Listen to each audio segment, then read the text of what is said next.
welcome back to TSX, the home of the so-called experts. I'm Phil Davis, one of the so-called experts, and I'm here with, well, I'm in the office of you. Office of you? Who are you? That doesn't sound rude or derogatory at all, does it? Hello, it's Rafe Griffin. I'm here in the esteemed surrounds of football Brisbane, up here in Cusack Stadium. I can see the stands out the window. We've got the... You say that every week. It's getting table. Boring. Oh, repetition is the... key to success? Something like that? Repetition is what I base my career on. We, of course, love talking about football and football Brisbane, and Rafe's got his football Brisbane shirt on. In fact, that's all we ever do, really, talk about football. In fact, that must be all you ever do now. Do you ever talk to Maria anymore? Well, there is a lot of football things, but then there are some things not related to football here. Like what? Well, there's a Bill Clinton little bobblehead over there. There is. That comes from Washington directly. Oh, really? Yes. You got it yourself? Yes. When you were in Washington? Yes. Oh, you like Bill Clinton. Well, we might talk about some football, so let's start off with the women's race. Well, you were out at the Elaine Watson Cup at the Walton Bridge Reserve on Saturday afternoon, where Mitchelton backed up their Champions Trophy with another win against Annalee by 3-1. The Elaine Watson Cup, fantastic. And, of course, Elaine Watson was there. She was. She's always there. She's always there. It's great. I like Elaine. Oh, she's talked to me in the past. Part of the presentation again? Yeah, but look, it was a good game of football. I really enjoyed it. The controversial moment, of course, was when the ball hit the stanchion or whatever you call the thing. A shot from... intersection of the crossbar and the upright? Yeah, that thing behind it. It's the bit behind it. It hit that? Yeah. I don't know that it did. I'm telling you right now, me and Darren were right behind it, and we saw it as clear as day. It hit that thing. That's why it came back out, because if it had hit the post, it's geometrically impossible to go straight back the way it came. Well, everyone else thought it was a goal. It was a goal. It hit the thing behind the post. Oh, you didn't? Oh, now you're confusing me. You know what goals look like? They're big rectangular things. Yep. And you got that thing that's behind they hang the net on, right? Yeah. All right, that's what it hit. Okay. They're triangular at the gap. Oh. And so it hit that, and it hit the thing, and it come back out. Okay. And now I've got you. Oh, those things. Yes. The thingy-majiggity that hangs off the upright. Yeah, they're called stanchions. Oh, the stanchion I thought... Geez, this is riveting conversation. The stanchion I thought was the thing that holds the two poles behind the goal, that holds the net. Well, I was always told those things were called stanchions before those things that holds the goals behind the net were ever invented. Anyway, so you're saying that Annalee had a legitimate goal disallowed? Absolutely, and it was a cracking shot too. It was hit straight at us. I was standing there with Darren, and honestly, we were like, "Oh, very strange." But Mitchelton deserved to win. They were the better team. Yeah, Annalee had a couple of players out, but it was a good game. It was very, very tight. Both sides were defensively marshalled really well. But, of course, Annalee missed a penalty. They did, and that was when it was 2-0. 2-0, and it should have been 2-1. And I thought, I hope they don't score this because it could be controversial, later in the highlights package, because I knew what was coming up in the highlights. The commentator wasn't sure what happened. The commentator wasn't sure what happened because he wasn't there to know whether it hit the stanchion or not. When I was watching a commentator, I thought to myself, what's he talking about? Did it cross the line? Anyway, doesn't matter. Look, a thoroughly deserved win for Mitchelton on a big, big afternoon for the club. 2 trophies in a week. Because they won the Canali Cup as well against all odds down to 10 men. Well, that's 3 trophies in a week. Well, 3, yeah. So Mitchelton 2 defeated Capella Bar 1 in the Canali Cup final. Indeed, and I wasn't there because I had to go to the airport. One of the Capella Bar supporters, who's a good friend of mine, sent me an obscene text because I had to go to the airport. Thanks, Charles, by the way. I do appreciate that. So, as I said, Nick Bernardi sent off for Mitchelton at a crucial stage of the game. Capella Bar, of course, had the lead 1-0. Yeah. Then Mitchelton equalised. 10 men. And against the adversity, still managed to find a second goal. And Bob's your uncle. A double for the Mustangs on the day. This is an interesting thing, considering the controversy that surrounded the last time. I see Capella Bar dominated Mitchelton, but they didn't win, and then it turned out the statistics were fairly even. Is that I followed the statistics, obviously, because I was driving in the car, so that's all I can do. And Capella Bar were all over it until half-time. They were well up. They had 56% possession at half-time. So, they'll consider themselves unlucky. I think that what I heard, anyway, from the various people is that Capella Bar were better in the first half and Mitchie were better in the second. Josh McVeigh and Gab Sarasol was basically allowed to run straight through the middle of the park, Yep. waltzed his way and claimed the winner. Indeed he did, and he's the player of the moment, isn't he? He's doing very well, isn't he? He is. I really like that goal that he scored against Rochester. I love passing goals. They're my favourite. Now that he's found his right position, or Leo's managed to find his right position, or whatever that is, he's been really good over the last month or so. Yeah, maybe Leo's translated Spanish into Italian incorrectly in the past. Possibly. So a double to Mitchelton out at the Walton Bridge Reserve. Bloody Would have great been a stuff. very happy bus ride back to Terrelwa Park afterwards. Yeah. They went back there. Some people came over here to Cusack, where the Flight Centre Premier League select team put a pretty good effort in, despite going down 4-0. Both goals in the first half conceded in the last 10 minutes, and in the second half, it was the last 5 minutes. So probably just that extra bit of fitness and match awareness. You were here, right? I was. I thought you were. Every time I say you were at the game, you always say no. So I thought I'd just check before we move into it. No, I was here.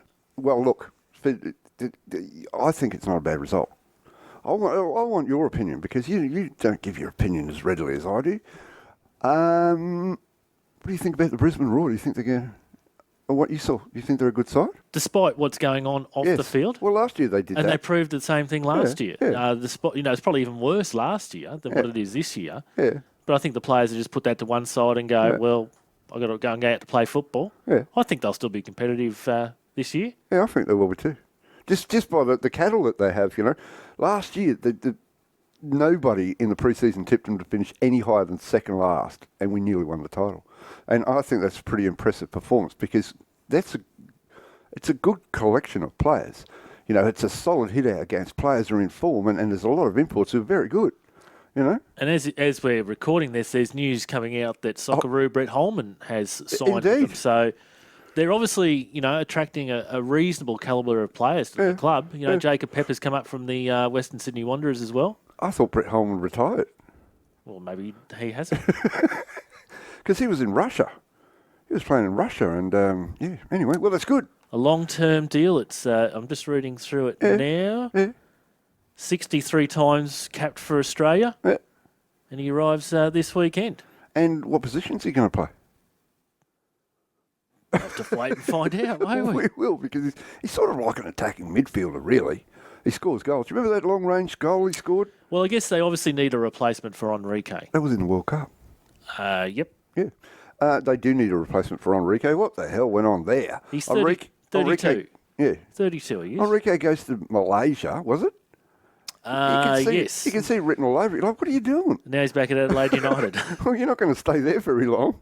Let's be honest. The Malaysian League is, it's a step down from the A-League, isn't it? We're going all over the place today. I know we are. Anyway, great effort from the Flight Centre Premier League select team. I just wish they'd scored a goal, because it'd be something. They had their chances. I think Madley turned a few heads with his performance. And Sekou Jamende came the closest. Yeah, he looked really good up front too. Yeah. He's a good-looking fella, isn't he? Not a bad-looking rooster. What have we got coming up this week? This is going to be quite short by our standards, even though I'm wandering and meandering and talking absolute gash. We're going to go through the leagues, and starting off with the Flight Centre Premier League. Let's start off with the Capital 4. Oh, if you want to start off with Capital 4. Back to front, yep.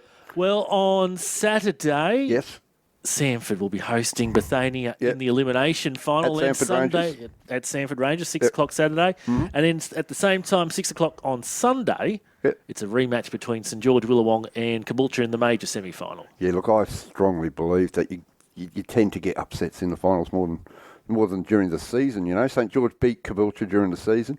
Sanford beat Bethania.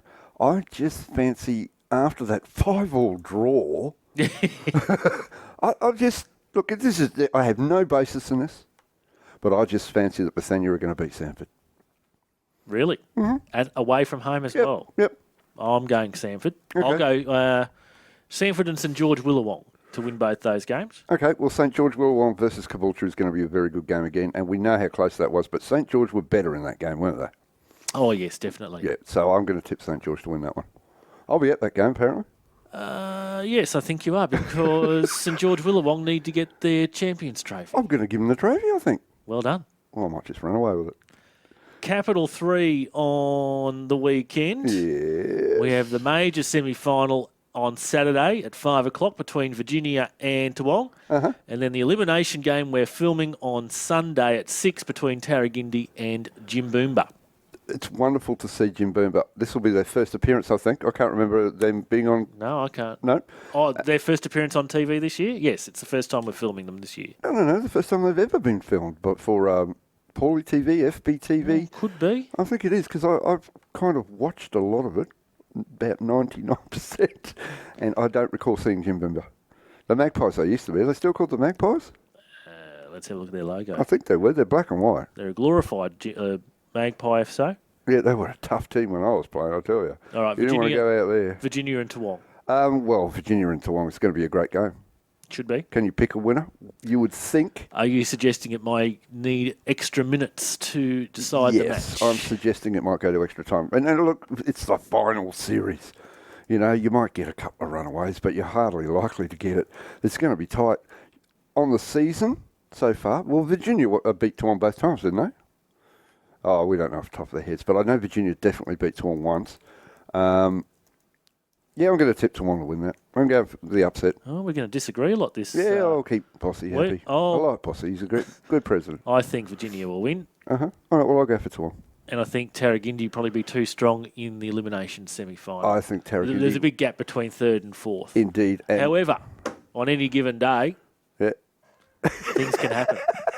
You're turning into a comedian since you got this job. How am I doing that? Oh, you're doing a great job of it, whatever you're doing. Right. For me, anybody who goes to Tarragindi's going to have troubles because the pitch is so darn small. Yeah.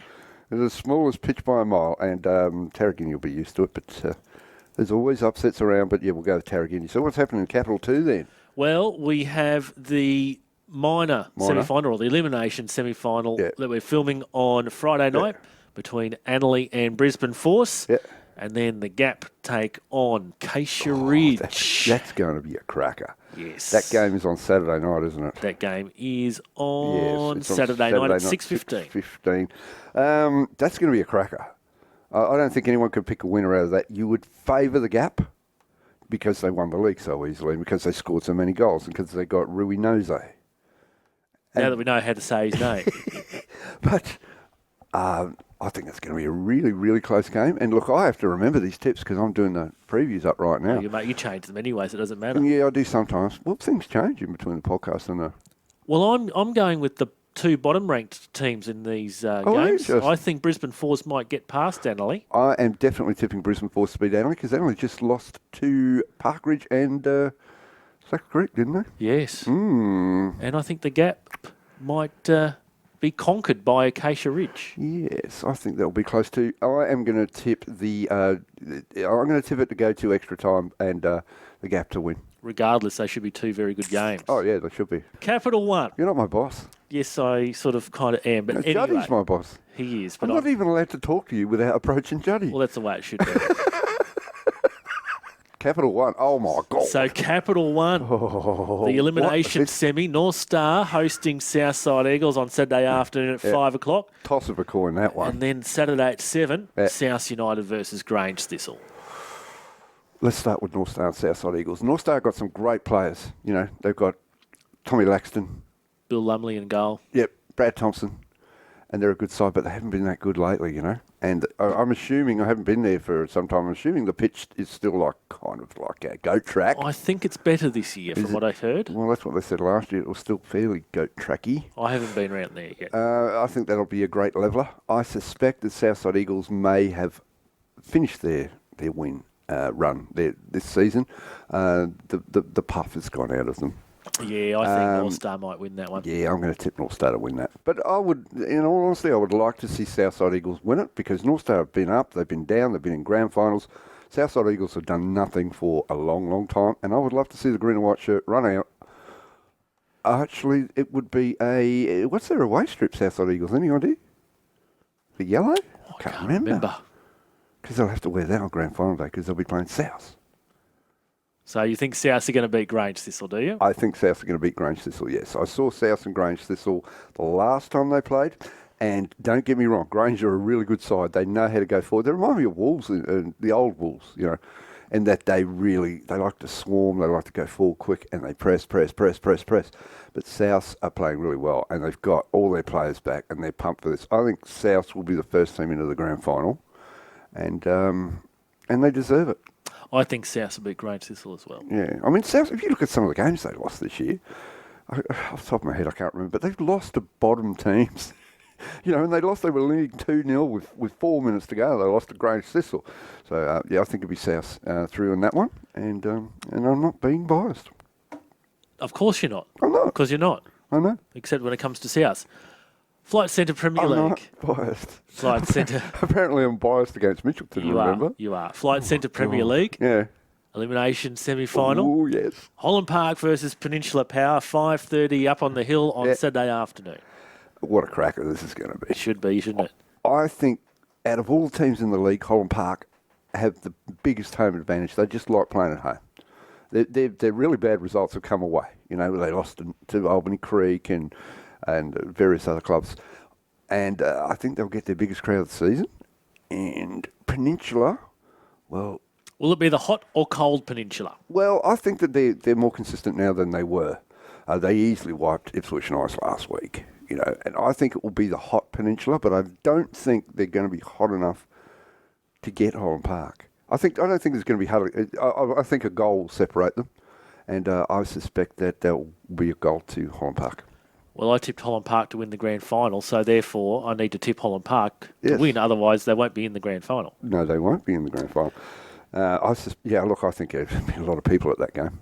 Peninsula, well, they brought 2 buses to Ipswich. Yeah, we are filming that one as well. They might bring half a dozen buses. So if you do miss it, we will be having that one. Yep. The major semi-final is on Sunday afternoon at 3 o'clock. Please note, don't go to Lions Stadium because there will be no game there. And there will be no grandstands or anything like that. Go to Brisbane Forces Field at CJ Greenfield Reserve. Yeah, if you get to Lions Stadium and you realise there's no game on, it's just around the corner. That's right. And of course, Lions versus Mitchelton, 1v2. Yeah, indeed. Well... I've been trying to make enemies all season, as you know. But... Well, I'll plead a case here. You plead your case because I'm going to muster this one up. I don't know. This is the biggest game of the year. I don't know for a start because, as we've said, Lions lost to the bottom 2 teams in their last 2 rounds. But the premiership had already been wrapped up had they taken their foot off the pedal. Mitchelton are probably... the form team at the moment in the top 4. Indeed they are. Be buoyed with confidence after winning the Canali Cup. They'll be without Nick Bernardi, though, of course. Be without Nick Bernardi. And is Ben back? Probably not. You wouldn't think so. Not sure. You doubt he'd shoot over to England for 7 days, would you? Would you? Funnier things have happened. I used to work with this guy who went to England, flew to England, got on the train, went on the train to Birmingham, right? Went to his mum's place for her birthday and flew back the next day. There you go. He's an idiot. Yeah, I once went to Dunedin for a Raw away game overnight. Yeah, well, that's right. I was actually supposed to go to that game, but I didn't because it was too bloody cold. So stranger things have happened, but you'd say they're without Enjoy and they're out without Bernardi. So how do you line up? Do you think Lions' form losing to the bottom 2 clubs? Do you disregard that, or is it a legitimate thing to take into account? You would take Lions' form over the last few games since they won the title, and you'd go, they don't care really. I mean, they still want to go out there and win. It's a football club. It's but the manner that they lost come from behind losses to UQ and North Pine. I mean, you would seriously expect Lions reserves to beat at least one of those teams, wouldn't you? And Mitchelton just seem to be in the groove at the moment. Now, they're going to miss Bernardi, of course, and he's a deep midfielder or a centre-back. Sarasol is playing at number 10, and they want him still there. But I just think they can fill that. I think they've got enough depth in their squad to fill that hole. But it's important they keep Gabriel Sarasol there, and the underrated Josh McVeigh is going to do as good a job as Ben Enjoy. Both times these sides have met this year, Lions have scored 4 goals against Mitchelton. Oh, really? Yes. Well, that won't happen this weekend. You wouldn't think so. No. So who are you tipping? Oh, how much longer can I afford not to tip Mitchelton. How much longer, indeed? I'll tip. I'll tip Mitchelton. Okay. How come you're the one tipping against Mitchelton and I'm the one who's supposedly biased? Because you're the one that sticks your neck out there. I love sticking my neck out. If I stick my neck out too far, I can poke people's eyes out with my nose. I'm going to tip Mitchelton as well. Right. And you tipped Holland Park? And I tipped Holland Park. So Mitchelton straight to the grand final, and we're both saying Lions will play Holland Park next week. No. That's our tips. That's not what's going to actually happen. I'm just saying that's what we're saying. But yeah, that's what I'm saying, and I think that's what's going to happen. So Mitchelton could come out with the biggest season they've ever had. Well, they've already got it, but yeah. Well, that's semi-finals weekend. Anything else? Anything around the traps? No, there's not a lot going on. Have you heard any rumours around signings at all? It's only September. I know that, but this is usually when the signings rumours start. I know Sammy Saif is free and available. He's left the Sunshine Coast. Left the Sunshine Coast. I don't know about the circumstances. Yeah, so Sammy's left. But yeah, no, I haven't heard much either, to be honest. I had a couple of people asking me today if I'd heard anything. I'm like, I don't really know. I'm at work. Now I'm at your work. It's quite nice in here. Is it? Not really. And thank you very much for listening to the show this week. If you don't get out to game this weekend where you're completely insane, you will be seeing some of us around everywhere because we are going to do our best to cover as much as we can. Good luck to all the teams this weekend. I know that the Spirit of Brisbane, people love final series and they love grand finals. So, well, 5 of those teams that we've mentioned, we won't be seeing them again in 2016. Yes. No, we won't. What a shame. I've been Phil Davis. You've been Rafe Griffin. Indeed. Cheerio. Goodbye.